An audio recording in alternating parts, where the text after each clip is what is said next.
Welcome to Guardian Radio 96.9 FM Sunday, broadcasting from Nassau, Bahamas, and streaming live on GuardianTalkRadio.com, the country's news talk radio station with fresh news and smart talk all day. Our Sunday lineup begins with The Political Review with Quincy Parker, live at 4 p.m. That's followed by Let's Talk Together in English with Lady T, live at 6 p.m. Next comes the Sunday edition of Voices of the Diaspora with Robert Dieudonné, live at 7 p.m. Followed by Caribbean and Urban American Gospel Hits with Landlord and Mike D at 8 p.m. That's all straight ahead, beginning with The Political Review, next, here on Guardian Radio 96.9.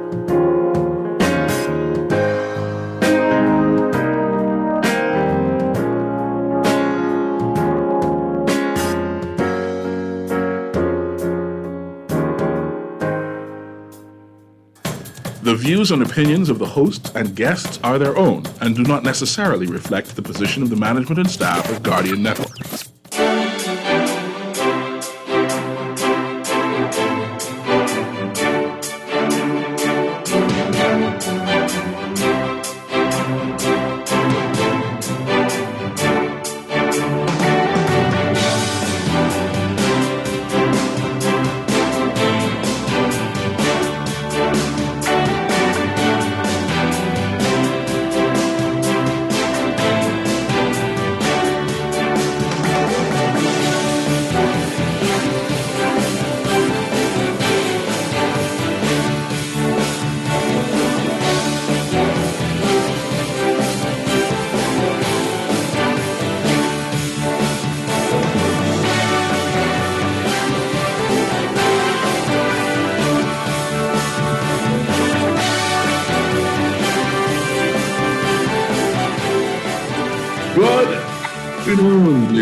Welcome to the Political Review for January 29th, year of our Lord, 2023.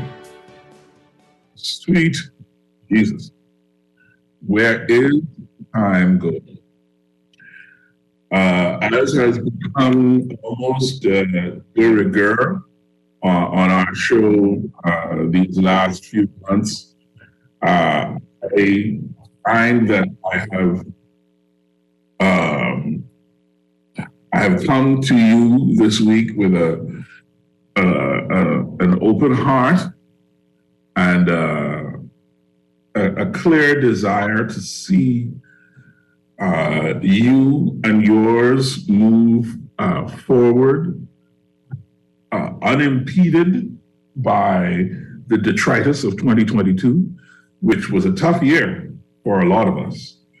Those of you who follow my life and times have been, you've been on this journey with me for the last year. You've seen what's going on in my life. And I know that as rough as it's been for me, relatively speaking, I have it good. There are people in much more dire straits and much worse circumstances than me. And I'm grateful to God for everything that He's given me and done in my life this last year. And I'm also incredibly excited, looking forward to what is to come. And I just want to encourage you that, it might look a little grimy every now and then. But remember, this too, whatever this might be, shall pass. Whether that's good or bad, if the world is taking a dump on you, this too shall pass. So grin and bear it, grit your teeth and move through. But also remember, if you are on top of the world and you feel like a superstar and everything that you do hits, and every decision is $1 million decision, this too shall pass. So make sure that you exercise wisdom as well as optimism. I just can't believe it's already the end of the first month of the year. where is the time going? It's just insane. But in any event, this is the Political Review. My name is Quincy Parker. I'm your host. We've been together now since 2015. We've had a good 8 years together, and I feel like we're getting to know each other really well. This last week, the subject that we sort of addressed early in last week's show, and it's kind of been bubbling as a subject of conversation over the last couple of months. It's become now the front page story, but all the conversation has come out of the back room. It's come out from behind the water cooler, and we're all talking about it now. And everyone and their cat has something to say about illegal migration and illegal immigration. And of course, we've opened up the show to telephone calls. So this subject is one on which I know a number of people have very strongly held positions. If you wish to articulate those positions, you can call us at 323-6232, 325-4316, or 325-4259. And of course, you can also send us your text messages at 422-4796. And you can just send me a message on WhatsApp or Facebook, and I'll be happy to include your views in our conversation today. So yeah, today we're talking about illegal immigration. And I have a special guest to help me sort of parse this discussion. But before we get to our special guest, as usual, I kind of want to set the stage. And in my research for the show today, I sort of went back and looked at what different political administrations had sort of done to deal specifically with the shantytown issue. Because that's the aspect of the subject that is now getting the angst and the ire of John Q. Public or Jane Q. Public. People are angry about the shantytowns. People are worried about the shantytowns. People are convinced that the shantytowns are the hotbed of the eventual revolution that will see the native-born Bahamian overthrown in her or his own country. People are frightened and upset, and have looked to their government to take action. And we will together sort of examine what clues we can find about what sort of action their government has taken in the last 20 years to see what we can see about this issue, right? The fact is, the earliest sort of like modern reference I can find to shantytowns in the Bahamas is from a colonial report written to the Crown by the External Office on a colonial report on the Bahamas from 1947, for the year 1947 to 1948. where there was a brief mention of a concern about the dangers of shantytown development in Grand Bahama. So this is an old issue. This is not something that has just come up. But in terms of more recent history, let's go back to 2010. In December of 2010, the Bahamas Electricity Corporation, as it was known then, was investigating whether Haitians were receiving electricity illegally. And calls for that investigation arose after a fire destroyed more than 100 makeshift homes in a shantytown off Carmichael Road during the holiday season. Firefighters in that incident talked about how difficult it was to suppress that fire because it had spread from the rear of the tightly packed houses, and getting access to the area where the fire had started was difficult given the way the houses were constructed. In 2011, former Prime Minister Hubert Ingram revealed, and many of us remember this, revealed that a senior civil servant had been collecting rent from many Haitians living in the shantytown formerly known as Mackey Yard. I want to reiterate what the former Prime Minister said, because the outrage at the time was huge, but when I talk to our guest, I think I want to come back to this point in particular, but just to reiterate. So this is, I think, around August of 2011, the former Prime Minister Hubert Ingram disclosed that a senior civil servant had been collecting rent from many Haitians living in the shantytown formerly known as Mackey Yard.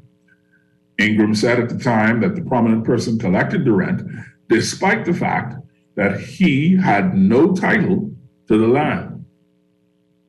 That plot of Crown land has since been developed into a government subdivision known as Strawn's Hill Estates.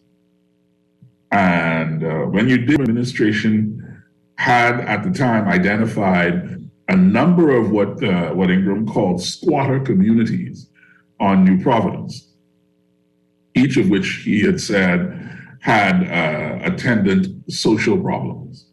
The administration claimed to be addressing those issues systematically, and Ingram framed it as the government reclaiming public lands. He said that in addition to Mackey Yard, there was also Pride Estates 3, and that Fire Trail Road, Sugarman Estate in Fox Hill, and Dignity 2 on Carmichael Road were also targeted for this kind of reclamation. We should note here that at the same time, Ingram added that there were thousands of people who had resided on public land for generations, making it harder to evict them. He said that the government had to undertake massive exercises in New Providence, especially in Carmichael, and also in Abaco, Andros, North Eleuthera, Grand Bahama, and elsewhere around the country to make title available to families, some of whom in unauthorized occupation developed commercial enterprises. I hope you're listening, and I hope you're paying attention. Moving forward.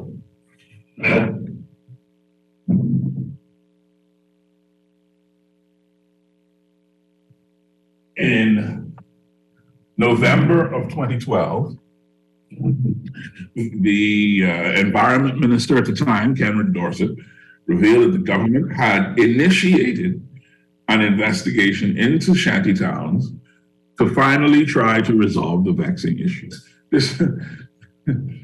Okay, so a fire at a shantytown off the Sir Milo Butler Highway, and this is a different fire, renewed concerns about the crowded communities and the impact that they have on neighboring areas. Dorset revealed at the time that teams from the Department of Environmental Health Services had begun the process of compiling detailed reports on the shantytowns. Dorset said the government would seek to determine which environmental infractions existed and make recommendations as to how to proceed, and make a determination if any prosecutions should also come from what the government was able to find as a result of those reports.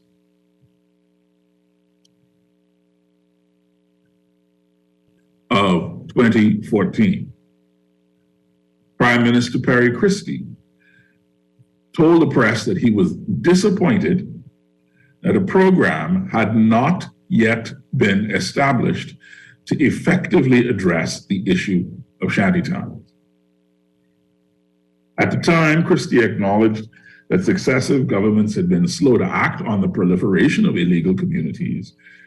However, he said that his administration had outlined strategies for limiting growth and removing structures. Christie had done a tour of shantytowns and spoken with the press about the need to collaborate with the Christian community, with the immigrant community, and others, with a view to their understanding that the government cannot allow the shantytowns to exist or to grow. Christie said the government must find a formula to move them and must not compromise on that issue. I'm going to quote Perry Christie now.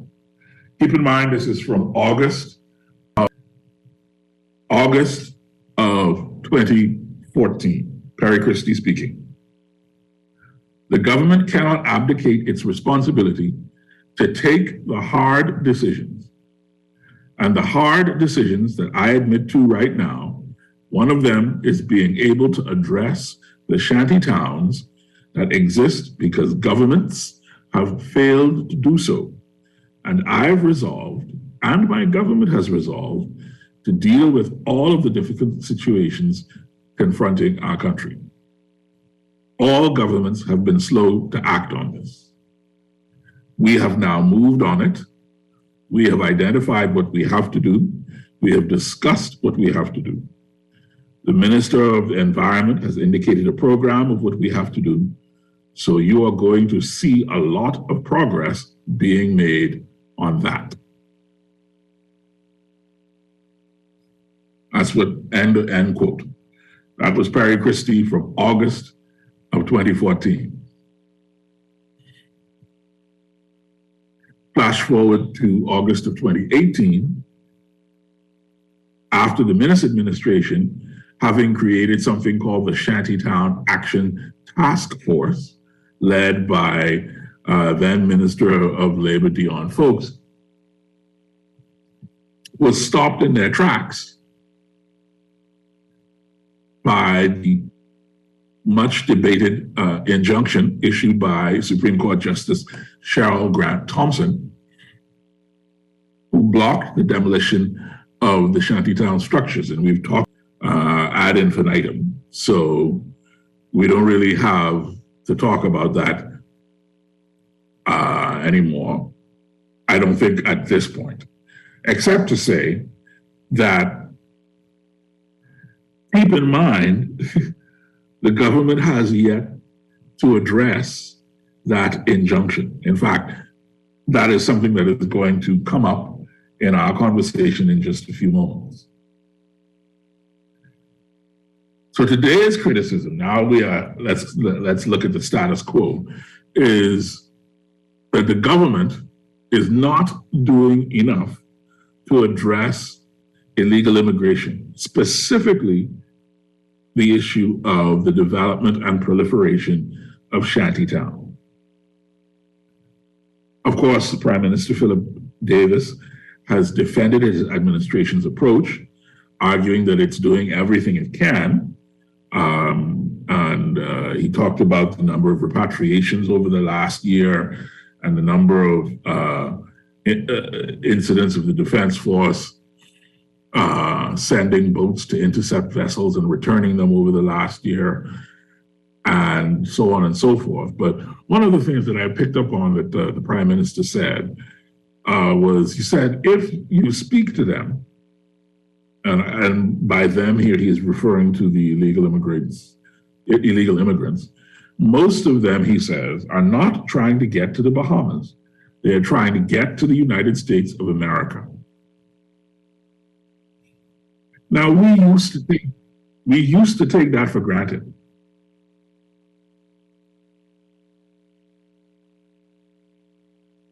You know what? I had intended to get through all of my notes before I bring in our special guest. But to me, I feel like I have to stop here because I want to talk about this with somebody who can respond. So our guest today is my colleague and fellow talk show host. He is a pundit. He is a raconteur. He is a provocateur, an agent terrible, an enfant terrible. He is my good friend from way back. I don't know if it's safe for me to say that. His name is Cecil A. Nuri. Brother Nuri, welcome back to the Political Review. Thank you very much, Quincy Parker. Happy New Year to you. This is the first time I've been on your show for the new year. Thanks again for the invite. This topic is very provocative, and I'm glad that you have engaged me, that I can give my opinions and give some insight on what is really happening.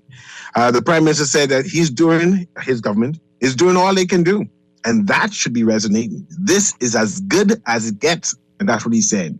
And he wants all of the Bahamas to know this is as good as it gets. This is their best response because they are doing all what they can possibly do regarding this immigration, which they said repeatedly is not a crisis. So I brought you in before we get to Keith Bell saying it's not a crisis and Loftus Roca spanking him for saying that, because Prime Minister Davis has,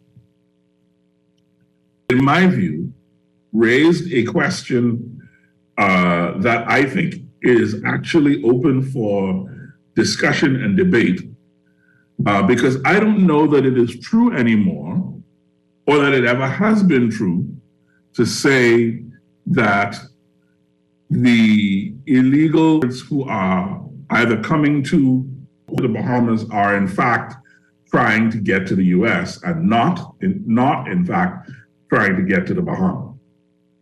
So the question that I have for you, Mr. Nuri,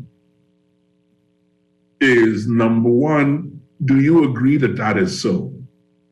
Do you think that the illegal immigrants who are caught in the Bahamas are by and large trying to get to the United States, or are they really only just trying to come to the Bahamas? That point is here, not there, right? Because the Bahamas is de facto the United States. We have our U.S. currency. There are a few people who claims that we have an American accent, this Gullah Geechee accent. We have the sophistication of the United States. We have a large population of Americans that come transit through the country, about 1 million plus per year. This is in fact the United States. This is in fact paradise to anyone trying to reach the United States. And all paradise have a rough place or a rough section.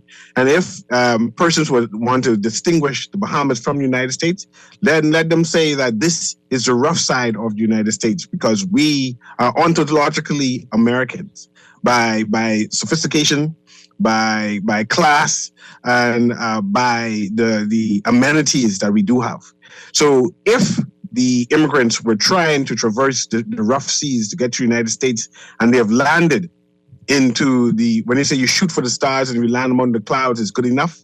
This is as good as it gets. and they are moving no further because we have heard of who have landed in the Bahamas and who said, I am only here temporarily. I'm going to do my endeavor best to move to the United States, because when they come here, they get access to land, access to education, access to health care. So they're quite content. Things that they cannot get, and things that they cannot achieve in the United States. So to be as blunt and direct, as simple as a yes/no statement, do you think it is true to say that they are trying to get to the United States versus trying to come directly to the Bahamas? That was a spin done by the Prime Minister. And if you ask any of the immigrants, like he said, ask them, persons who are migrating are trying to get toward a family, friends, and a place where they can be safe. And you see that these people are coming with work permits in their hands. They're coming with PLP and F&M T-shirts. They come in with a knowledge of where Carmichael Road is. They come in with a knowledge of Bahamian phrases. That don't sound like America to me. That sounds like as if they're purposely coming to the Bahamas because they know where they're at. They know the culture. They know the systems. And they know which communities to go to seek haven. They know where they're coming, and it's not the United States. I am pleased that for once you are willing to actually make a definitive statement. I'm happy to see that. I don't know what has gotten into you, but I like it, and I hope that we see more of it in 2023. And I look forward to this side of you. But given the fact that according to the PM, more than 500 Haitian migrants have been caught trying to enter the Bahamas illegally so far for 2023. We ain't finished with January yet. And they've already caught more than 500 Haitian migrants trying to get into the country. The latest being last Tuesday, when a sloop with about 100 people on board ran aground in South Andros. Right. So you have this clear push and pull effect in operation, right? And when you talk back, you go back to conversations that I had with the International Organization for Migration, and it's a very simple dynamic. You have an unstable situation in Haiti that is acting as a push effect to push people out. And then you have the stable and prosperous Bahamas that is easily accessible if you're willing to risk your life. And that is acting as a pull effect into the Bahamas. And so it's only natural that there is this traffic from Haiti to the Bahamas. But the questions that get to the question of shanty towns, which is what we're going to be talking about for the majority of our conversation, the foundational issues have to be, or in my view, have to be adequately and accurately understood, right? You can't make good policy decisions if you have flawed policy direction. If you don't understand where you're trying to get to, you can't get there in any kind of with any kind of reason, right? So, do you think that you heard the introduction, you heard the history, right? In 2011, the Ingram administration went so far as to create a whole structure for reclaiming public land and creating these new housing subdivisions out of what were at one time considered communities afflicted by, let's call them irregular communities. What was the term Ingram called them? Squatter communities, right? Which of course, that is Ingramite for shantytown, right? So they had their own process that he acknowledged had a ways to go.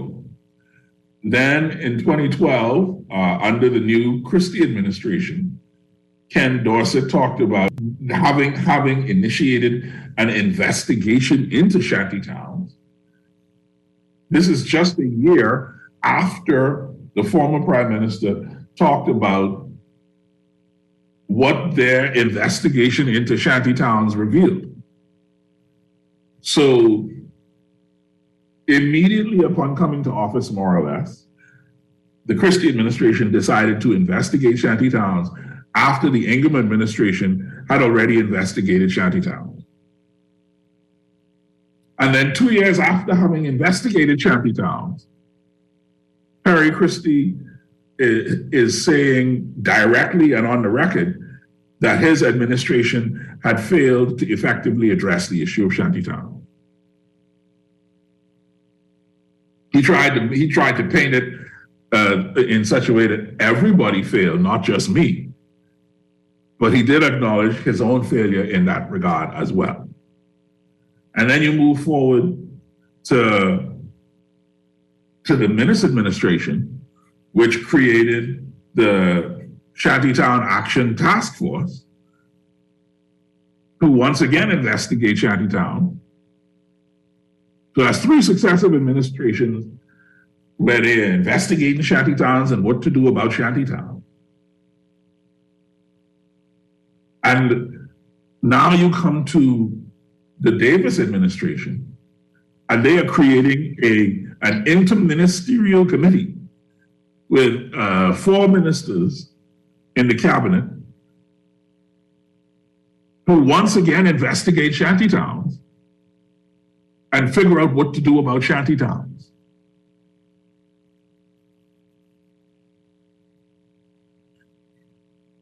To me, Brother Nuri, that we are a rat on a wheel.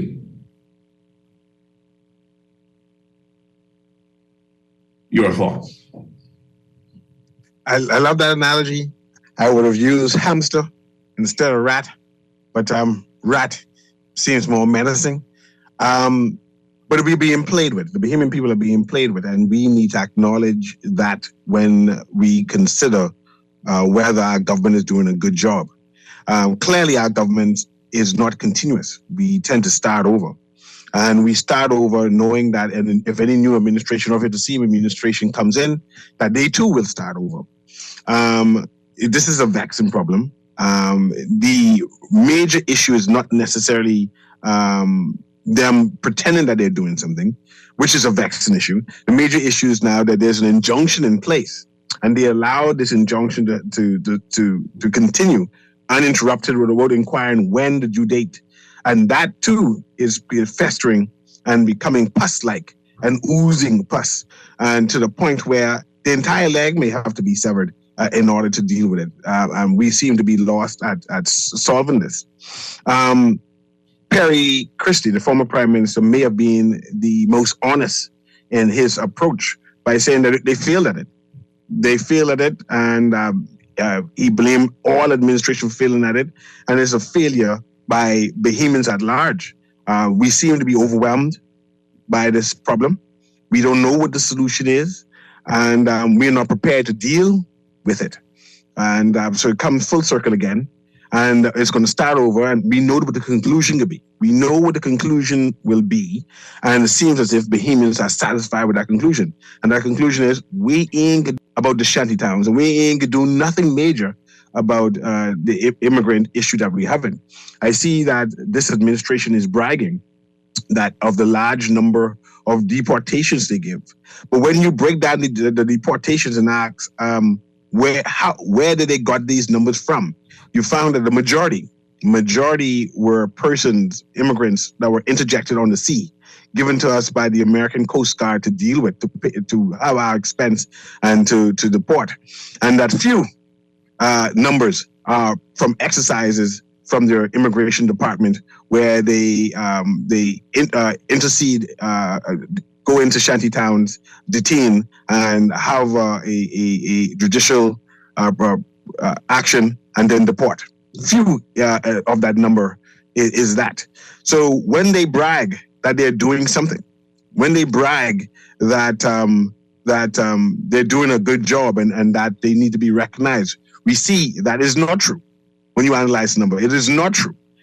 We see that they are playing with us, and we, the Bahamian people, if we are to judge them, if we are to say that my government is doing something about this, we must put this to put them and say that we will hold you accountable, and elections soon come and remind them. I find that this administration is playing reactive, and that their constant response is reaction to the constant pushing back of Bahamian people with their videos, with their Facebook posts, which is basically holding them to account that it doesn't seem as if anything is being done.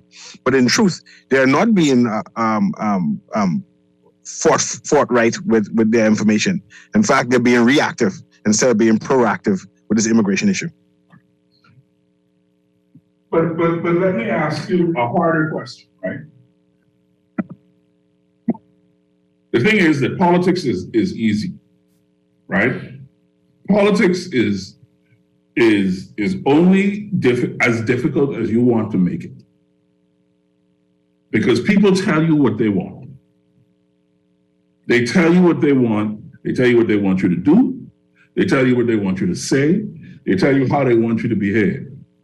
And if you don't have any conviction, if you don't have a center, then you will simply do what the people say and call it good governance and call it democracy, when all it is cowardice and the absence of a backbone.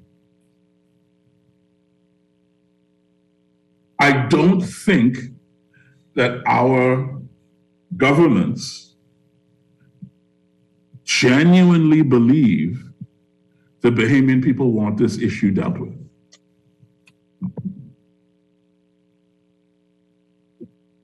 I hear you, and I pause. I am startled by that conversation, that point you're trying to make, and I disagree. I think that the Bahamian people do want it. No, you're not listening to me. I didn't say it. Listen to me carefully. Go ahead. Listen to me carefully, because I think you're right.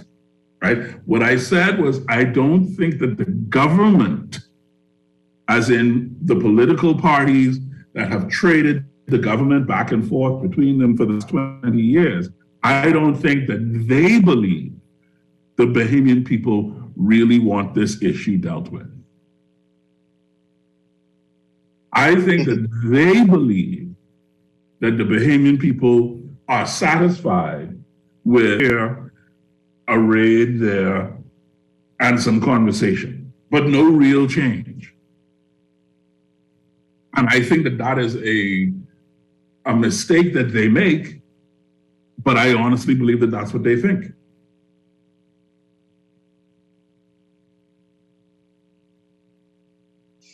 And I hear you. And this is a different temperament of Bahamians now. And traditionally, I would say that what you said may prove true, because after administration, they were able to give lip service. And at the end of the election, the people vote and participated without bringing the issue up. So they know the culture of the Bahamian people. We like pandering. We like to see small exercises, and that is good enough for us. However, we, in this economy where it seems to be competition, especially for working class people, when in a place where Bahamians seems to have less value and less access than foreigners. And we seem to be embattled at all angles. There is frustration amongst the Bahamian populace where the lip service cannot be accepted anymore. You see that now we have I call social media journalists keeping this issue to the forefront. This is the first time such has ever happened. Usually we get our news and our direction from the established media, but now we have an alternative media who is constantly putting forward, constantly reminding, to the point where you see that the Minister of State, Keith Bell, have to be playing defensive, have to be putting out statements. We see the Prime Minister have to be responding. We see the Deputy Prime Minister have to be responding. We see the Minister of Foreign Affairs have to be responding. And the next thing, any minute now, you'll see that there'll be pressure in the Ministry of Health and the Ministry of Education, where those ministers too would have to respond. So clearly, this is an indication that this is a different Bahamas, and things must change, and that the Bahamian people want something substantial, because they cannot tolerate what is happening right now. But at the end of the at the end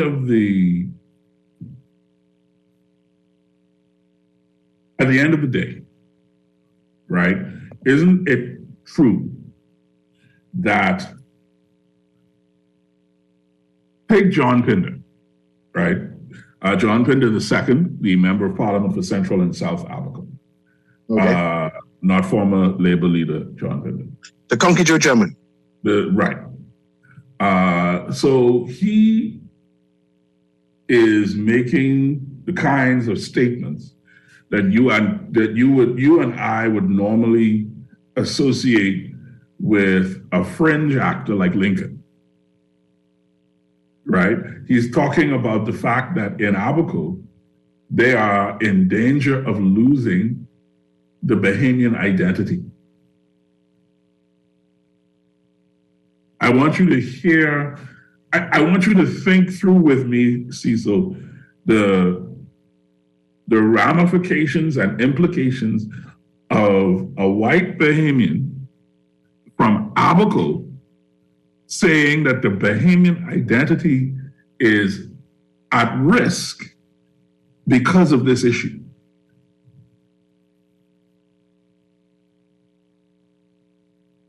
How do you think Pender and his people, and by people I mean constituents, are taking the issue when they send their white MP to say, y'all, this is a serious thing? Last week on the show, I read some statistics from two government clinics in Abaco. In one, it was about 30%, I think about 30% of the babies born in 1 year in that community were born to Haitian mothers. In another, it was 49% of the babies born in that clinic were born to mothers of Haitian descent. So you're not talking about something down the road. For these people in Abaco, this is just a couple of years ago that statistic was taken. And there hasn't been a survey done since. And I think that is by design, because I don't think they want to know. I really don't think they want to know. You see what I'm saying? And I would respond with this, and I want you to listen to me clearly. The Honorable Gentleman John Pinder was pandering.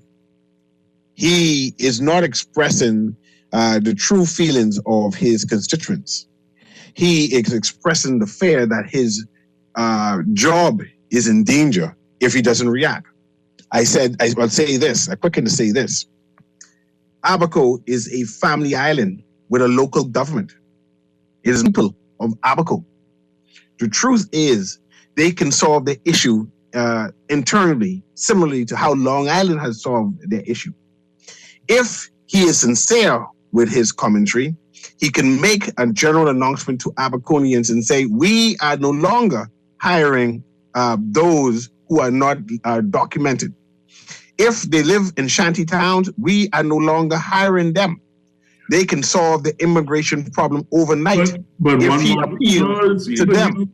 you're not being fair. You're not being I'm fair. saying that I'm saying that Long Island have solved the immigration problem. Yeah, In fact, they may have never had that had nothing to do with a politician. That was not a result of political action. That's my point. You mentioned that he is responding. Someone sent him to say this, and I'm saying that nobody sent him to say it.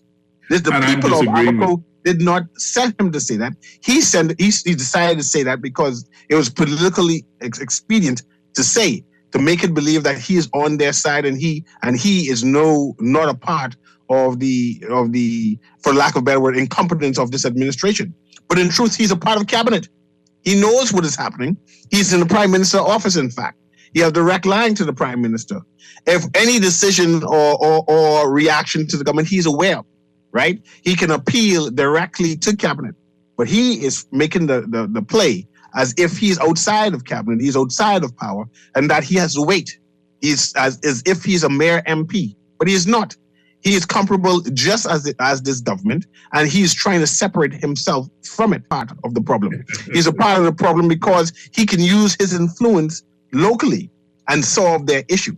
He can solve an issue separate from the government and say, I am doing my part, and I'm just waiting for the government to catch up. But he has held this. He did the same thing what the prime minister did. We're doing all we can. This is all we can do. This is all we can do. And he's doing the same thing. He put his hands up in the air and said, I give up. There's nothing I can do. I'm going to wait until the government to solve it, which is not the answer his constituency wants. So I just sent a message to a friend of mine on the ground in Abaco. Say, is John Pinder pandering? And the answer was absolutely. Absolutely. The Conky Joes, I'm reading from my WhatsApp here. The Conky Joes in Abaco are all over him. He can't deliver, but he is allowed to speak that which they wish to hear. End quote. So I stand corrected. He was pandering, and I cede the field on that issue to you, sir. And Quincy, I'm quick to say and quick to add that he is not even pandering to the white population, the Conky Joe population in Abaco. I'm quick to say that he's pandering to the black population, not even a part of it. Let me get there. Let me explain this to why. I don't think this is the political review, you know. I can explain why if you allow me to. But my listeners understand why. You don't have to explain it. But go ahead. Okay. I believe he's appealing to North Abaco, which is not a part of his constituents. He wants to get that clout. But in truth, the Haitians or the immigrants who are involved in his constituency are employed. They are employed and fully employed by persons there. And we need to find out who in his constituency owns the businesses in his constituency. It's the white Bahamians owns all the businesses inside his constituency. So who are the employees of these white Bahamians? It's the Haitians. And now when you analyze what is the real problem, you see that he's pandering. And he's not even pandering to the Conky Joe Bahamians there. Because they're quite content and happy having the labor they have there. They're doing all the construction. They're doing the maid work. They're on the private islands. They're doing butler work. They are the handyman, right? They know that these people don't have any place to live, and they're quite content of giving them a $250 per week and knowing that they have to return to the slums. These people are wicked, and we need to call them that until they realize that they need to repent from their sinful ways. Davis has said that he asked the Attorney General, that would be one Ryan Pinder, to get clarity and seek a modification from the courts over Justice Grant Thompson's injunction barring the demolition of shanty towns. That injunction was granted in 2018, remember, August of 2018, after shantytown residents filed a judicial review of the administration's plan to demolish shanty towns in the Bahamas. Davis spoke about this issue last week, and he said, and I'm going to quote him here, "I spoke to the Attorney General, and he is now seeking to go back to the court to have a clarification on what the effect of that injunction is and to modify it to ensure that we are able to do what has to be done to effect and stop the growing numbers of shanty towns in this country." I pause for your comment. It was an insult to the Bahamian people, his statement, and I'm saddened to know that the Bahamian people did not cry out in an uproar to say, "How dare he say such a thing to us and soil our heirs?" And I say that to say that we are waiting for this case by the Justice Thompson. We have been waiting for 2-3 years to have this case panned out to see. August of 2018 to August of 2019 is 1 year. To August of 2020 is 2 years. To August of 2021 is 3 years.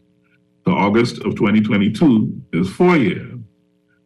This is now January of 2023. So we're talking about 4.5 years, just to be very clear. And I appreciate you doing that. 4 years we've been waiting for this case to come up, just to come up. We even wanted to influence the judge in any way. We want the Attorney General to put the case forward and say this is the position of the Bahamian government, and we want the judge to rule on it. But it's clear that no Chief Justice can tell this justice to say, "Hey, can you put this to the front of your agenda? Because it's of national importance of the Commonwealth of the Bahamas. This is in fact urgent and more urgent than any other case you have right now. This is of national security." And to know that this is a case of national security, and seeing that the Prime Minister said that he has instructed the Attorney General to seek clarity, not to deal with it, no, to get clarity on what the justice means. It's an affront to the Bahamian people. The people should have been uproar and went to the streets. We should be, I can't say we should be doing more stuff than that, but we should be doing something more serious to show our concern, to make sure this becomes urgent, to put it in the front burner. But no, we wait. We wait for the Prime Minister. We see the pandering that he's doing. We see that he's saying that the Attorney General will seek. We have no date. We don't know what is happening. That just give him a longer period of time to say, well, I said so, we're dealing with it, and whenever it comes up, this will be dealt with. But we still waiting for our day in court. And clearly it's not urgent. Clearly it's not urgent because he should say that he dealt with the Chief Justice, the person who's in charge of the justice, who is able to say this is of national importance, justice, who I'm responsible for. And I appreciate you that you clear your calendar of everything that you have to deal with it and deal with whatever position he feels that he must put forward. But the problem is not necessarily the Attorney General. The problem is the Chief Justice, the Justice have yet to bring it forward that we can deal with the case, because it's not urgent to her, nor is it urgent to the Bahamas. It's not urgent as an issue of national security. So that is our problem. And this is what we should be pushing back to the Prime Minister. It's clearly that this is not important to him, because the instruction he's given to the Attorney General means that he's seeking more time to deal with this. And that is insulting. And this is where all Bahamians should come forward and say, what you're doing is not adequate, not sufficient. And it stems right back to the statement that he believes he's doing all that he can. And we know that more can be done. And if this is as much as he can be done, then he should pack up his Georgie bundle and say, I am unable to come up with no new ideas, because this is all I can do at this present time. And I find that is not enough. So therefore, I have no choice but to resign and allow someone with more ideas, new concepts, new initiatives to come forth. And now that he has confessed that he cannot do anymore, we know that he's inadequate. And therefore, we need a new Prime Minister, and people need to be agitating for such.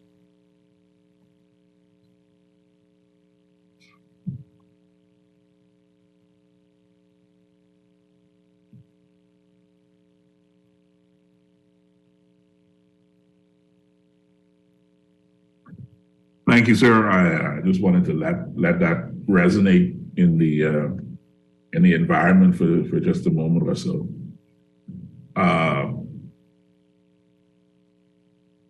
It is amazing to me how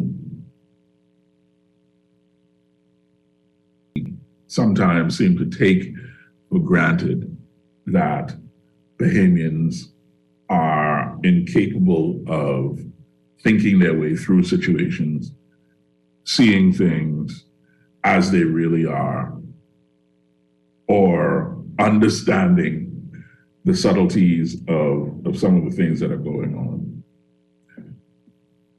Because there's no universe in which a prime minister, after 4 years, could say that he has asked his attorney general to clarify the effect of an injunction. And I don't blame anyone. I think I don't think the attorney general should have put the prime minister in that position. I think that is something, especially given that the attorney general is an elected official, and an elected official that represents an area where this issue might have some resonance more than other areas. I imagine that known on coming to office that this was going to be one of the major issues that they would have had to deal with. And I think he would have, I think he should have put the prime minister in a position to say, my attorney general has reviewed the matter, and the position that the government can take or has taken is this. Not to put the administration on its back foot on an issue that is so critical and one that people are paying such close attention to, in my view. I'm even more concerned, Parker, that the instruction is just now going out, right? That there is no position of the Attorney General regarding this as yet. That he is now working on the government's response. He's now seeking, the government response now is seek clarity. There's no agenda of bulldozing. There's no agenda of cease and desist. There's no agenda of forcing the issue. The agenda now is to seek clarity from the justice. That's the agenda that we plan to be doing in the immediate future. Yeah, this is what I mean, right? We're talking about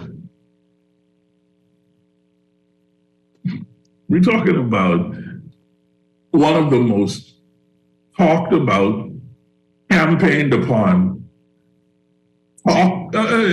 social media commented upon issues going back to the Pindling administration, even before social media was a thing. Everybody they kept has been talking about illegal immigration in this country.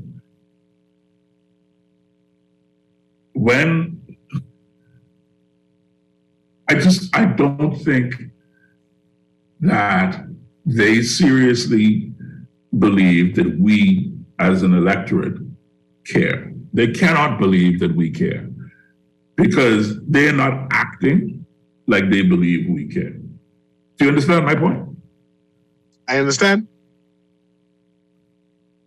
Anyway, it's 5 o'clock, ladies and gentlemen. You're listening to the Political Review with me, your host, Quincy Parker. Today, we're talking with C.A. Nuri, who's a good friend and also a show host here on Guardian Talk Radio, a fellow show host here on Guardian Talk Radio. We're going to take a short break. C.A., will you stay with us after the break? I want to talk I'll stay right here. And answer some text messages. All right, great. So we'll see you guys on the next side of this break, and we'll be right back.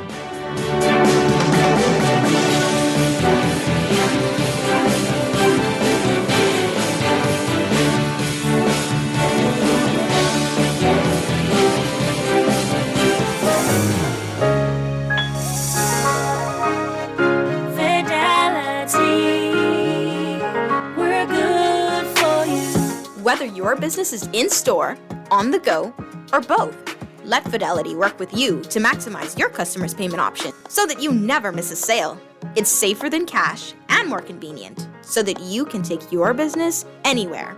For details, contact a business development officer today at 356-7764 in Nassau or 352-6676 in Freeport, or visit our website at fidelitygroup.com. We're good for you.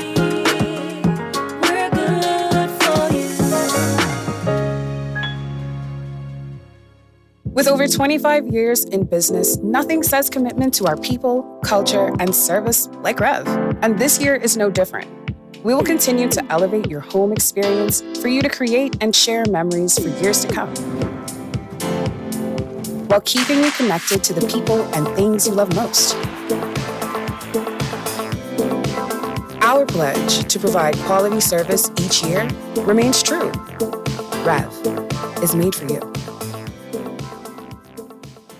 Calling all Solomon's Fresh Market and Exuma Markets customers. It's here! My Solomon Smart Rewards, the ultimate loyalty program. It's completely free and easy. Shop at Solomon's Fresh Market or Exuma Markets, scan your card at the register to earn and redeem rewards. Every dollar you spend equals 1 point, and rewards can be earned and redeemed in all participating locations. Don't be left out. Everyone is invited to start saving at amlfoods.com. Ready to step into the future? From your front door to the backyard and everywhere in between. See and speak to whoever's there with Ring Video doorbells and security cameras now available at Alive. Protect what matters most, all from one easy app, available in your Google or Apple Play Store. Visit bealive.com/ring to learn more. We are alive.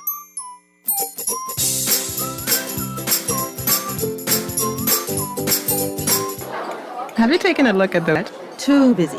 Look at today. Workout, breakfast, drop kids at school, back-to-back meetings, dog from the groomer, nails. And that's all before 12. How come you're so chill? That's because my money is as busy as you. At RF, we find the best Bahamian and international investments to keep your money busy so you can spend more time focusing on you. Contact us at rfgroup.com to find out more. RF, money at work. This is Guardian Radio, 96.9 FM, Nassau, Bahamas.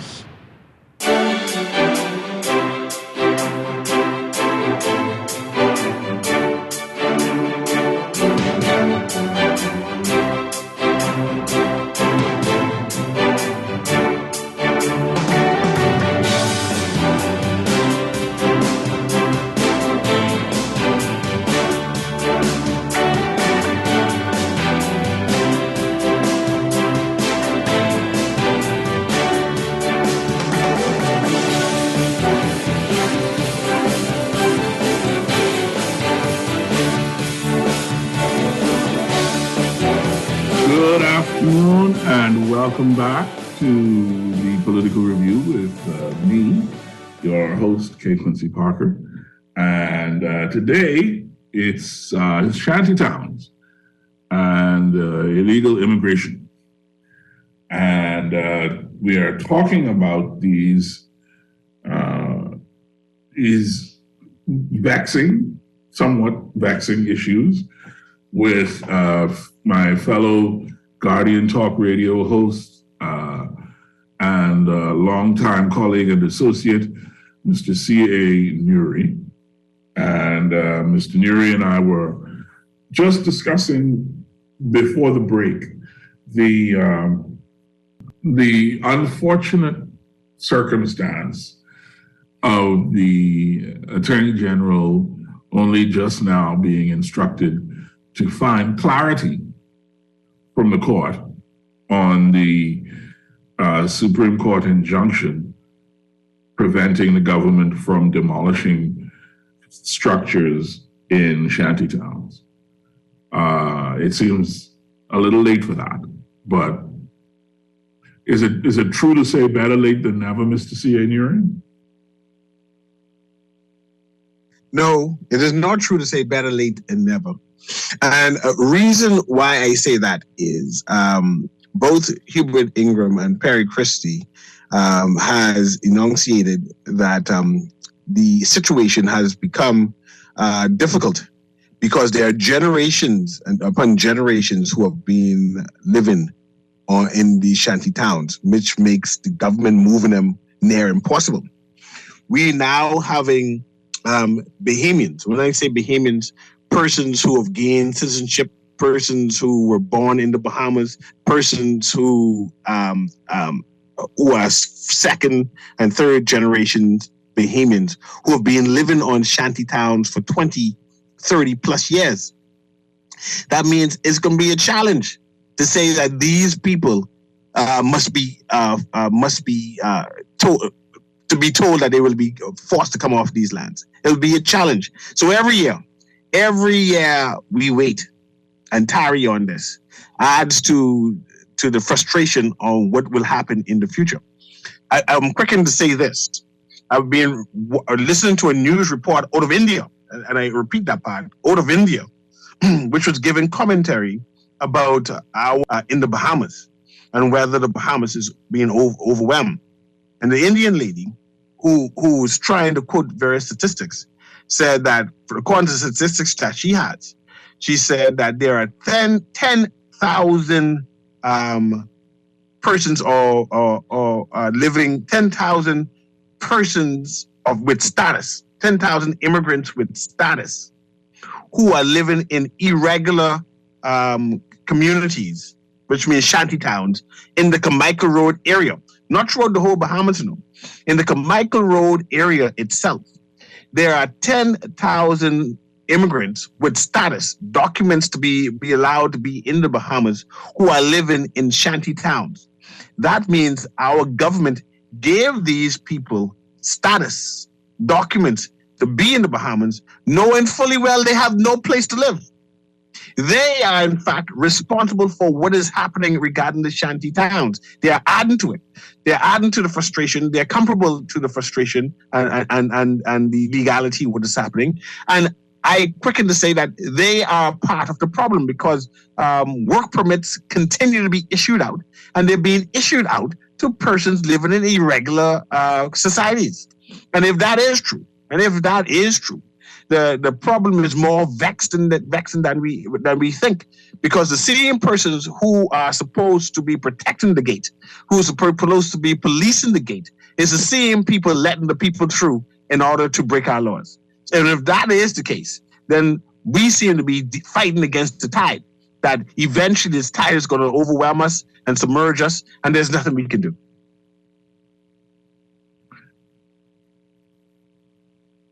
Before I respond to that, I want to read this text message. Texter says, "Good night. Question. Do you know of any Bahamian that entered Haiti illegally or live on Haitian land illegally?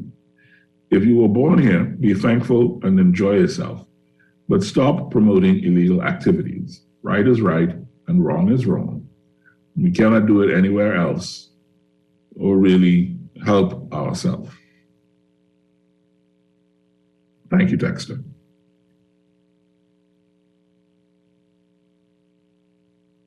They are both the problem and the avenue for the solution.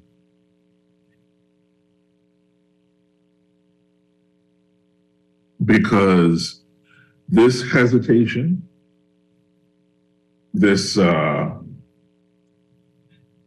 inability to move, this impulse to keep studying is really just a cover, in my view, for fear. And the question is, what is it that they are afraid of? That's my question. What is it that they are afraid of?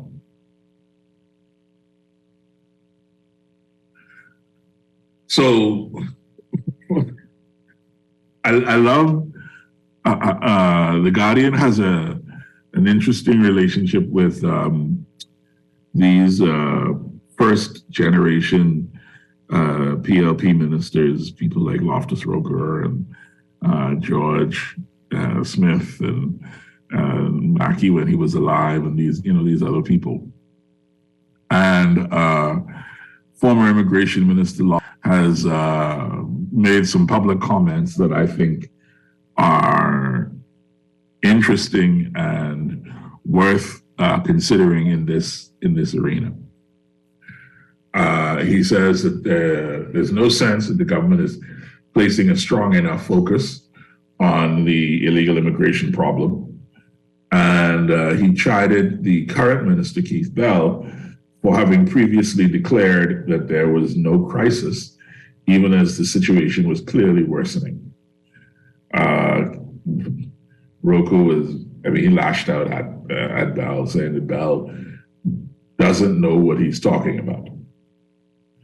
Now, Bell made the comment that the Bahamas was not facing an immigration crisis back in October, and has repeatedly assured that the Davis administration has the situation under control, even as a worsening economic and security situation in Haiti leads to more and more boatloads of migrants arriving in Bahamian territory.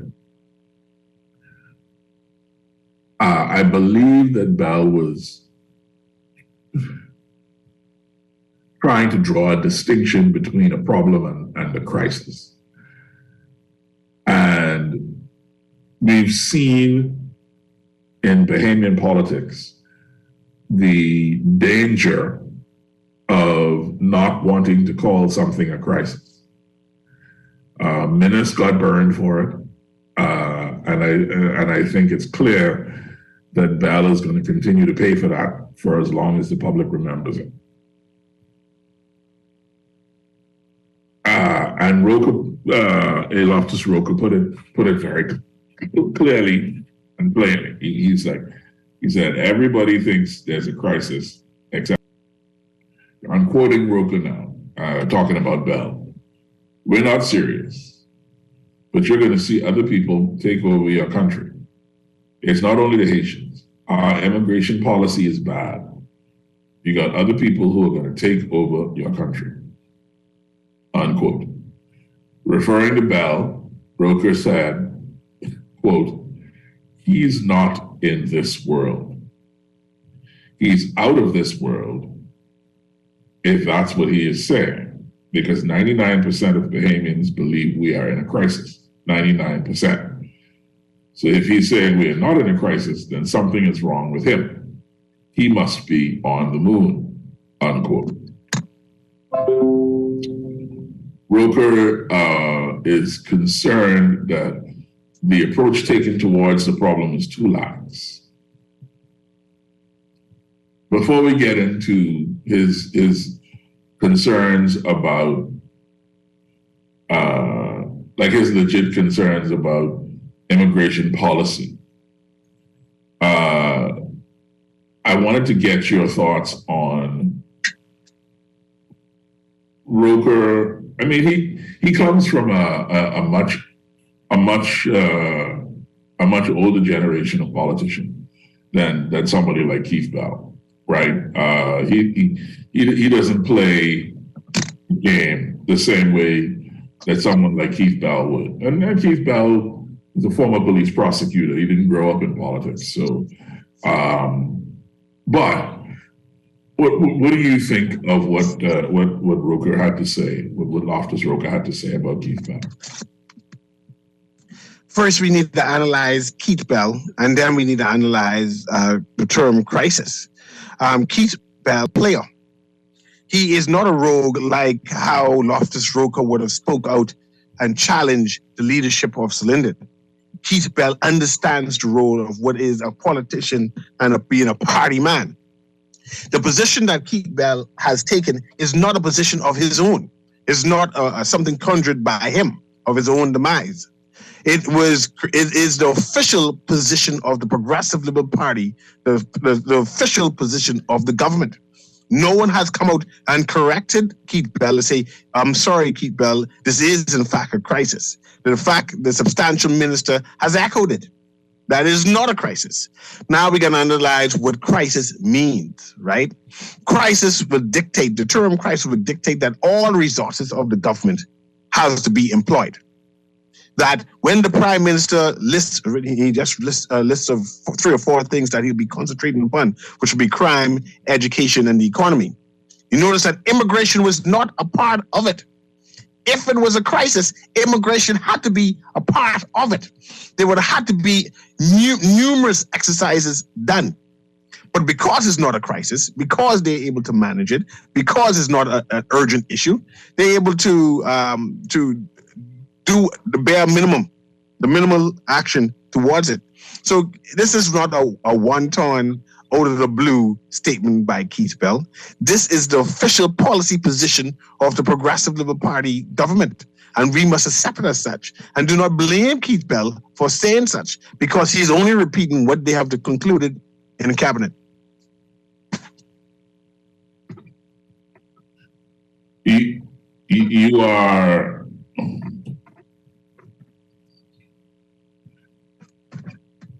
are fine, but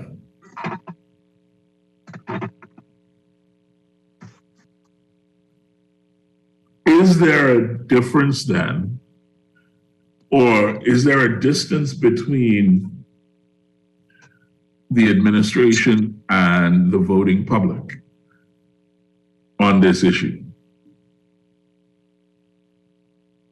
I'm sorry, I didn't get that. Say it again.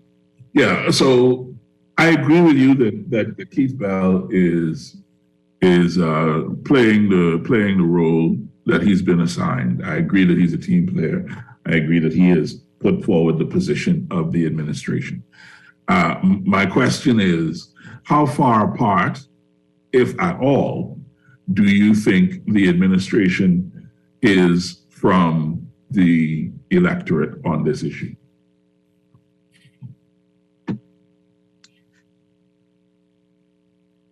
And I listen to you, and I find that the Progressive Liberal Party won the election by a landslide. They have the majority of seats at this present time, and it's only 1 year in their administration time. They are able to make mistakes, and because they're able to make mistakes, they're able to correct it later on in the year. So they have 4 years to go without needing to act urgent on any matter. Knowing this, they are prepared to take the licks, prepared to take the criticism, because the election is not near, is not nigh. So there's no need for them to react now. They could pander for a bit. They could pause for a bit. So at this present time, and for whatever reason they see it as, they have decided to say that this immigration issue is not on the front burner. It's not urgent. Must decide and find out why it's not urgent for them.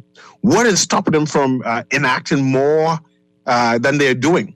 Why is the Prime Minister saying and declaring to the Bahamian people that this is all they plan to do? This is as good as it gets. They can't employ anymore, when an average Joe can recommend scores of initiatives that the Prime Minister, that the government can do right now. But the government has concluded that this is all they plan to do. This is as good as it gets on it. And we must analyze and see and question whether we sign any treaty, any policy, or have concluded on any issue on why more isn't done. So, and until we realize what that is, we cannot expect our government to react any different. Yeah, but that doesn't really answer my question. Because you didn't hear the answer. The answer is because they have 4 years to go. There's no need to make any strong position on whether there's the divide or not. The divide does not exist because they have 4 years to go. So you are in a plane that doesn't exist at this present time. The divide only comes in play if the election was close. I see. And you believe that because the election was won by a landslide, they are free, or they believe that they are free to coast on this issue and any other issue that might be problematic. And we're seeing that play out at this present time. Their supporters, even though they might be vexed at the situation, will still support them even. Well, you ain't lie about that. But what do you do? I mean, where does that leave? Where does that leave a public that wants some kind of action of some sort to move forward?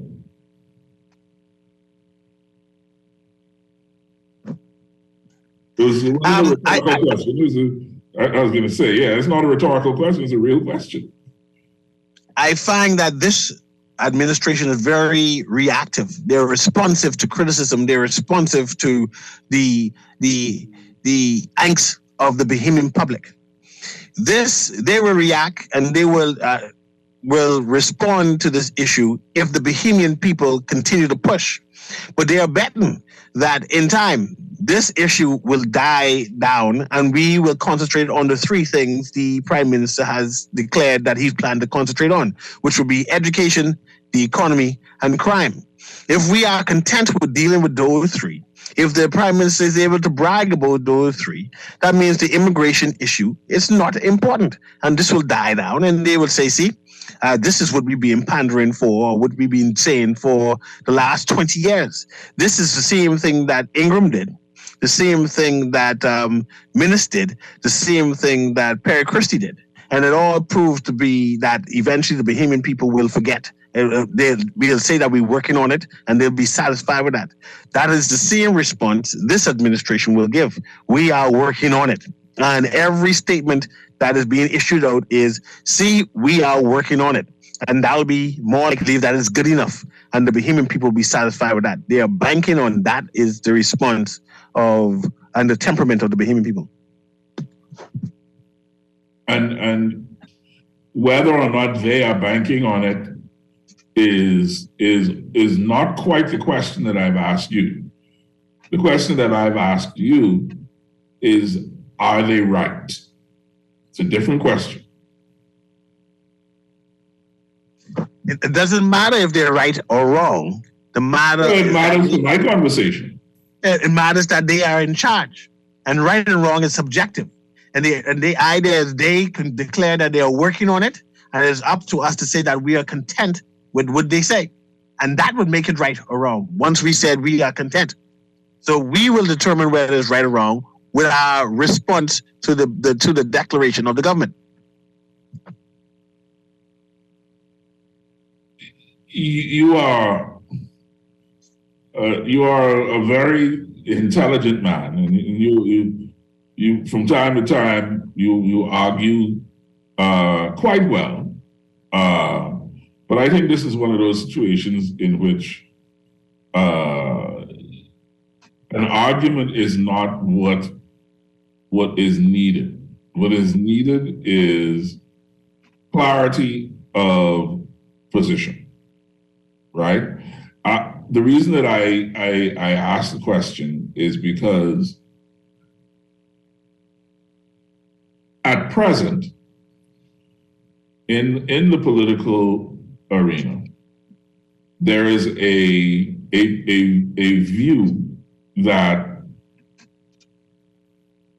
either action needs to be taken or action does not need to be taken. And if action does need to be taken, then there is a crew that is perceived as ready to take action or not. And honestly, the reality is, after doing the research and looking into things, and once again, going back all the way to a colonial report from 1947 to 1948, it's very clear that this issue of shanty towns is an issue that was and has been a matter of concern for Bahamian political administrations almost since the beginning of the country. So I'm not asking for you to say who is right and who is wrong and who is smart and who is dumb. I'm asking you to say, in your view,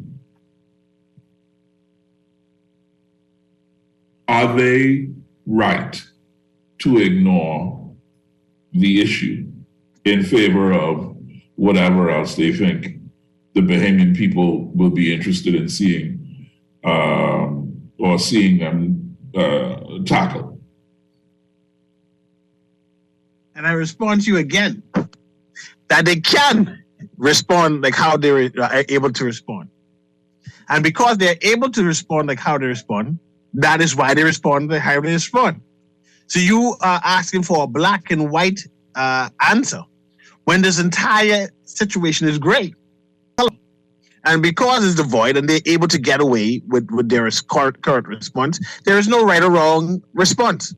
Only a response. And whatever that response is, in which the government is responding, that they're doing something, that they're working on it. That is now the correct and only response. So let's look forward a little bit, right? You got you have from Loftus Roca comments about the quote unquote lax approach being taken towards the immigration problem, talking about things like having rules but not carrying them out, and saying things like, if you don't like the rules, then change them. He says, we pass laws that we do not obey.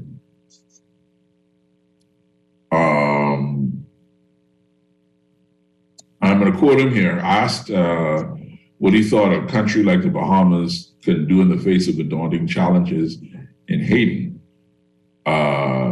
His position was that there must be consistent enforcement of all immigration laws in the country.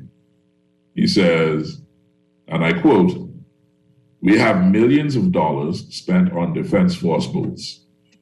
They should be off Ragged Island, and no Haitian boat should be allowed to enter Bahamian waters. When it, unquote, sorry. And when it was pointed out to him that the Defense Force reports say they're already doing that, his question was quite simple. How are the Haitians getting to Abaco and New Providence if they're stopping them at Ragged Island and Inago? That's very clearly not happening. And once again, he brings up the issue that the panderers that you talked about earlier have brought up, which is that the Bahamian way of life is being threatened and that the problem is not being addressed with sufficient force. So it comes back down to that. Do you agree that the Bahamian way of life is being threatened by this phenomenon? I know that almost places you in the position of behaving like a politician, and I know that's the last thing you want to do. So, I appreciate whatever your response would be on that issue.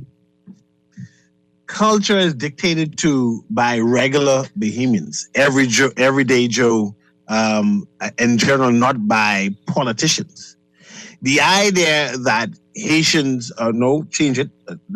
illegal migrants are able to come to the Bahamas and thrive, exists, being supported by the Bahamian populace is the bigger issue.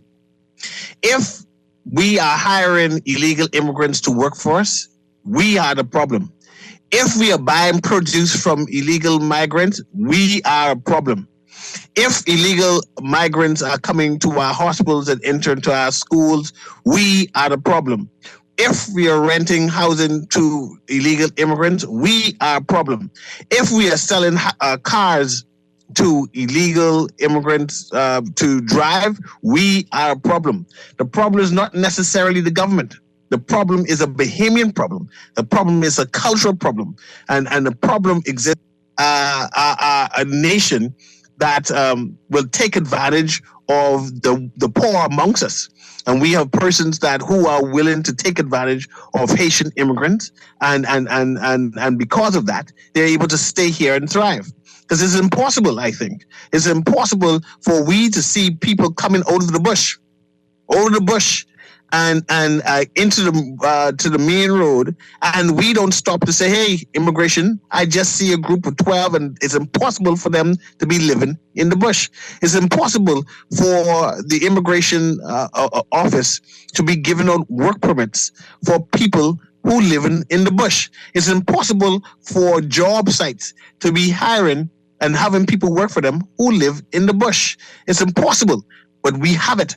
We have it not necessarily because of the government and the ineptitude and the collusion in the situation. It's a problem exists because we are also a part of the problem.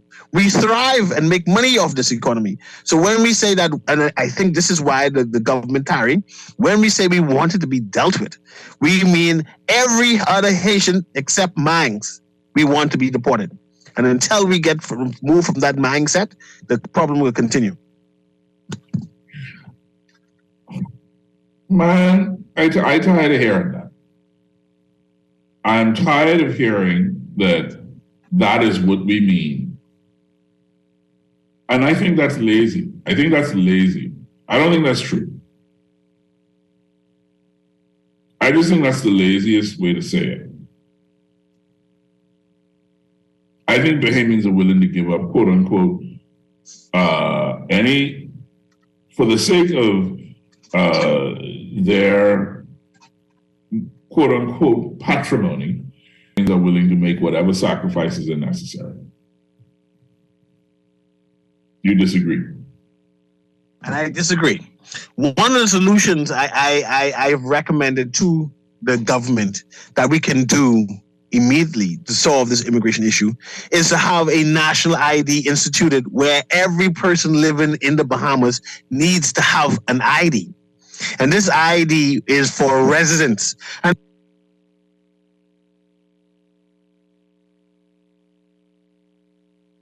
sorry, CA, you muted your mic, I think.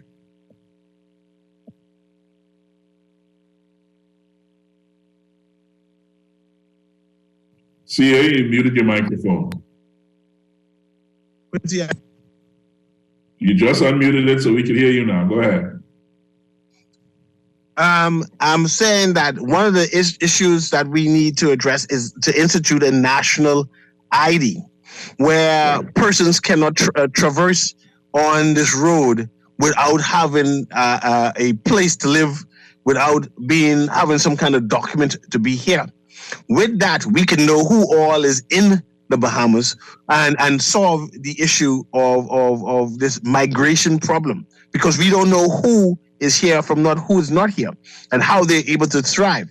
So when persons are able to go on a mailboat and move from the shanty town of Nassau Carmichael Road and go to Abaco and to move into another shanty town by our own system, by our own mailboat system, because no one asked for no ID, that is a problem. We are causing this on ourselves, which could be easily rectified by instituting laws that will make it impossible for them to thrive.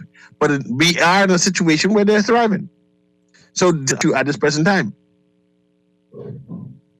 Because, so you're missing my point though. I'm not asking about what we need to do. I think that every Bahamian would accept that the solution to this particular issue starts with the citizen who hires, houses, or facilitates in some other way the illegal migrant, whatever her or his nationality might be. That individual is ground zero. At least I believe that's what I believe. And I believe that's what most of us believe. But the problem is that it's a matter, I believe, of which comes first, right? Does law respond to culture, or does culture respond to law?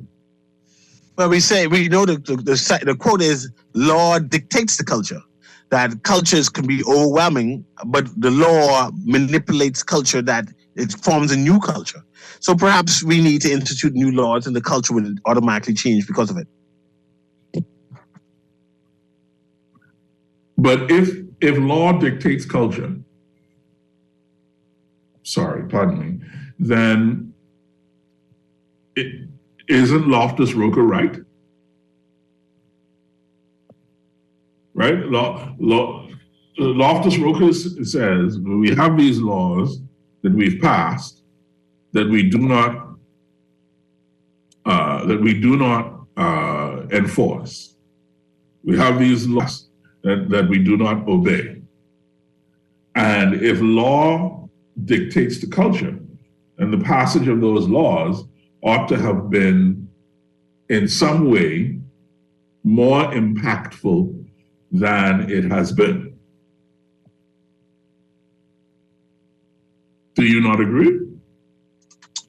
And that's easy to say, no. And I'm sad that I'm sounding like a politician and trying to maneuver my way out of it, right?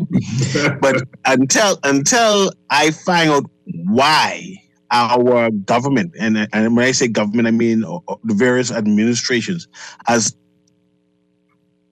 taken a position of hands off dealing with this. Because I believe it must be some international treaty that we have signed and that they come in and know that they can't deal with the situation. Until I realize that, it is hard to understand and hard to appreciate, it's hard to respond why more isn't being done. Because one would assume that we could create laws that would make it difficult for any illegal migrant to be in the Bahamas. In fact, there are laws on the books now which should frustrate it. We have migrants who are renting from Bahamians now, and that's supposed to be illegal. One should have a belongings permit or a identification card of your status to either to go into school or to go into the hospital. So I hear what Mr. Roker is saying. But until I understand what all we have signed and why it's not being done, it's easy to say things because I just don't know. I just don't know what is the official position of the government. I just don't know. It doesn't. But we are, yet and still we are asked as citizens to participate in this exercise called, democracy, this exercise called politics. They come to us, and Fred Mitchell is ubiquitous in Fox Hill. Brave Davis is in Cat Island a lot, Rumkey in San Salvador. The successful politicians who have careers that span more than one political administration, they are the ones who have the brilliant political machinery. They have the groundhog generals. They're the ones who know everybody to talk to get your people moving in the right direction. They have the people who know how to campaign and know how to get you elected. And nobody does, politics like Bahamians. I think we are a political people. But for all of the effort that we put into our politics, I question whether we get bang for the buck. I question whether all the energy that we spend on our politics is worth it, given what we get from our politics in return. And I know this has moved in a bit of a different direction than you and I were discussing, but I still think it's worth having the conversation worth asking you the question. You know, I mean, if on this issue, which potentially could affect what it means to be Bahamian,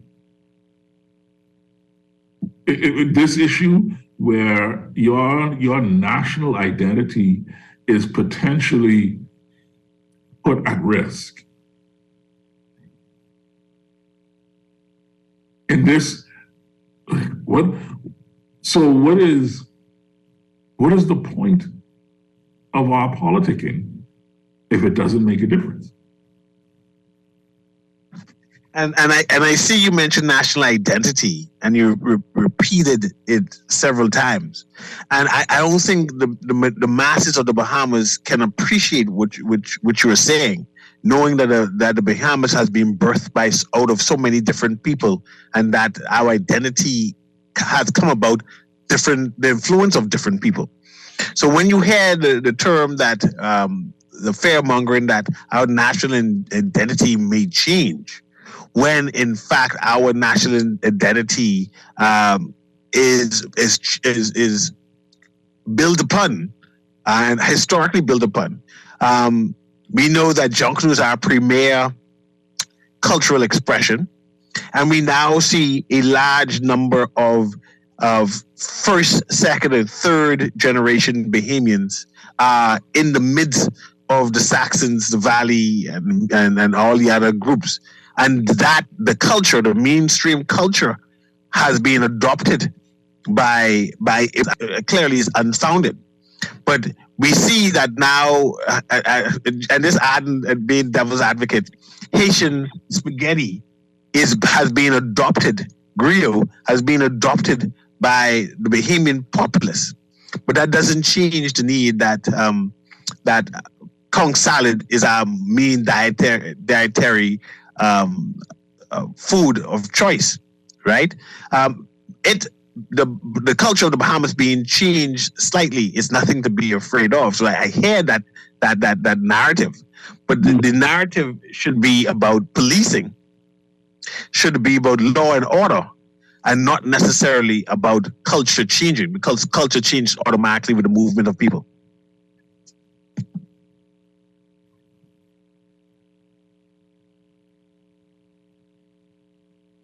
Law, according to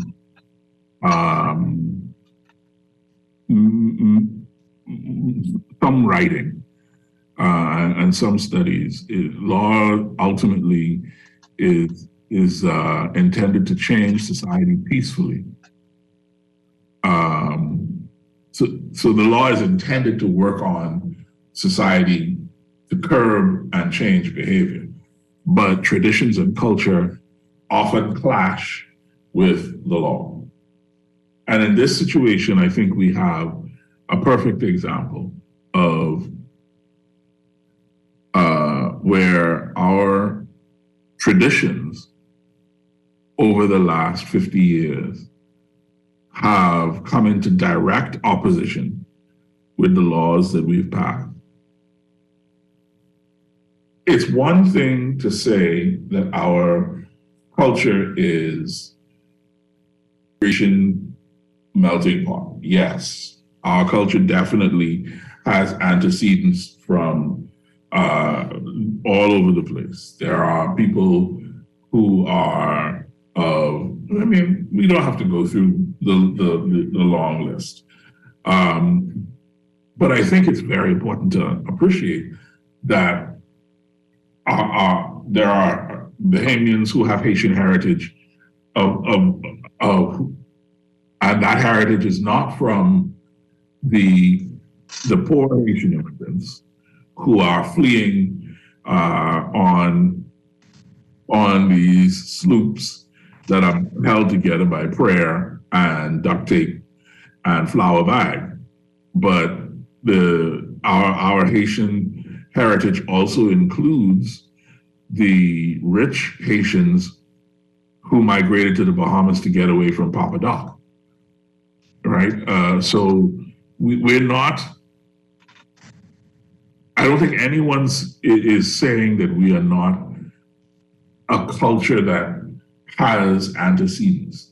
What I think people are questioning, what I think people are right to question, is the degree to which we want to be a law-abiding society. The degree to which we want to be a society where everyone has the equal protection before the law. I know so many people who can tell you stories about Bahamians holding on to passports, holding on to work permits, holding on to residency permits for quote unquote their Haitian, to make sure that that person is beholden to them. And if that breeds a certain kind of attitude, if that breeds a certain kind of culture, how can we be surprised? It isn't as if this society has embraced Haitians as our brothers and sisters from the African diaspora. No. We have adopted the Anglo-European prejudice against Haitians. We have chosen to see them as less than us because they are poorer than we are.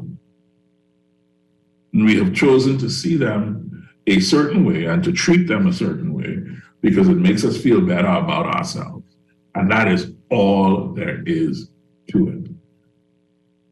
But then you have, on top of that, what you were talking about earlier, the business class who look at the situation and say, I don't care how you feel about yourself. The fact is, I could pay this guy a tenth of what I would have to pay you. So you stay right there feeling good about yourself. I'm going to pay this guy $2 an hour so I don't have to pay you $20 an hour. So even within our own culture, we're in conflict. So how is it then that when you take all of that conflict to try to unravel it, what is it that we expect, honestly speaking, our future to be? What do we expect to happen? How do we expect things to develop in the beautiful islands of June? These are the questions. And you identified that there seemingly is conflict.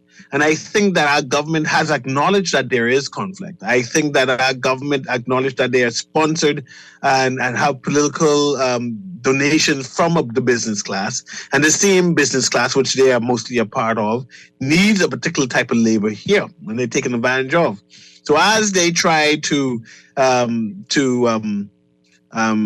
pacify the Bahamian populace, the working class Bahamians, that some issue is arise, they also trying to pacify the business class who say, man, things are good. There's no need to complain. So all of that is causing this conflict. And until we look into his face and say, this is the Bahamas we want. And a part of that is we have yet to decide what type of Bahamas we want. And we live in a country where there are Bahamians who live in shanty towns or squalid conditions. And until we have declared that this is the least standard and identified that this will be the least standard we'll have or we'll tolerate Bahamians living in, we'll find there will always be loopholes and situations where persons are saying, but see, the Bahamians live like that, so therefore I can live one step lower because they live in squalor. I too can live in squalor. But if we have make up our minds that we will take care of our own and have them live at a particular standard of living, then you find that anyone who comes to the Bahamas would also seek to live at that standard of living because that'll be the general norm. But our norm has become to the bottoms and squalor. And we are able to turn a blind eye to our fellow Bahamians who are having a hard time, who are living in cars, who live in open roof houses, who don't have food to eat, and that now has become a culture amongst the immigrants who have watched and see how we treat one another and said, if Bahamians can get away with it, we can get away with it too, and then they push the issue to the next level. And I think that with all of that, there is an unfortunate likelihood that you are right. You know, I wish I could say that I think that you've gotten it wrong, but the truth is, I think you're right. I think you were right. And that's sadder. If I am right, that's even sadder because I'm hoping I was wrong. That a better solution will come forward. This is my point. I want you. You know, I mean, you are my friend, and you know that I love you dearly. You're my family. But in this instance, I want you to be wrong. You know, I kind of feel like I need you to be wrong about this, but I don't think you are. I think that you have accurately divined and articulated the mindset and attitude of the country. Now, I had a conversation today with one of my very best friends, and we spent a long time talking about how things have changed in certain ways. You know, my friend is from Eleuthera, and talking about the fact that now, you know, you got the shanty towns in all over Eleuthera, and in certain places like in Palmetto Point and in North Eleuthera, where you know, the presence of the illegal Haitian community is undeniably larger than it used to be. And sometimes, you know, there are people who ask, you know, what's the big deal? Like they ask, so what? And I understand wanting to ask that question from the perspective of what does it matter? But in terms of what does it matter, the Bahamas' passport is ranked 27th out of 155 countries around the world, according to the Reach Immigration Passport Index. And our passport is considered one of the most desirable passports, as it gives its holder the highest degree of mobility between various destinations. If you have a Bahamian passport, you have visa-free access to 121 countries. You don't need a visa to do it. You need to have a visa for 70 countries, a little over 70 countries. And you could, and for about 30 of them, for about 30 countries, you could get a visa on arrival. I mean, you could just show up in the country with your Bahamian passport and get a visa to be in that country, whether as a visitor or whatever the case may be. That's how desirable Bahamian citizenship is. That's how valuable it is to other people in the rest of the world. And we take it for granted. We don't think it means anything.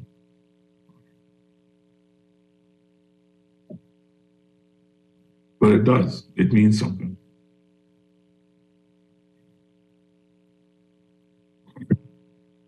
CA, thank you for your time, my friend. I really appreciate it. Do you have any final words on this particular issue?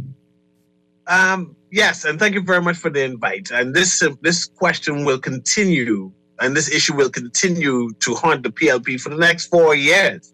But it's all about their response, and the response is based on us. The idea is that they have a large support from their base. And if their base is not questioning the government and saying, man, government, do better, the PLP will not respond. And the truth is, their base is kind of content with the answers this current administration has given. And that main response is they're doing all that they could regarding this immigration and don't expect any more to be done. And we're quite content. So I hear the noise in the market saying, oh, we are in the crisis. We hear the official position of the government at this present time that we are not in the crisis. And the question now is in the regular Bahamian ball court. That's where the ball is now. What do we prepare to say now? What are we prepared to do? And the conclusion is we're prepared to do nothing. So it is what it is. And the beat continues and it goes on and on again. Woo! The beat goes on, eh? The beat goes on. Okay. Well, there it is. So I'm fitting to see you guys next week. See what's coming up for you this week, man. Again, immigration is the hot button topic, but I'm talking about the 50th anniversary of the Bahamas and what we need to be doing, what should be held.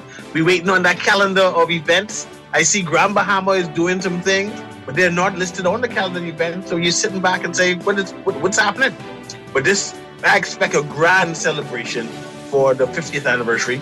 I'm watching what is happening with the stadium. We have a number of events happening, but the stadium is falling down on people. So a lot of Bahamians are concerned that what are we celebrating? What should we be celebrating? Because it looks like there's nothing to celebrate about. But like the ambassadors say, if you can't find something to celebrate, make sure that this 50 years you find something to do so you can have something to celebrate for the next 50. Yes, Lord. This is a big one. 5-0 is a big deal. Big deal. And I just want to say thanks again for your time today and your continued friendship over the years, my friend. You're a good man. Even though you was ducking me for a couple of Sundays, well. Money got to make, and sitting down idly on the radio for 2 hours is a lot of time not making money. Hallelujah. That's why we're going to put money on this year. There you go. All right, everybody. God bless. Thank you. Blessings. All right, Wally, thank you very much for your good work as usual, and see you next week, my friend. Take care.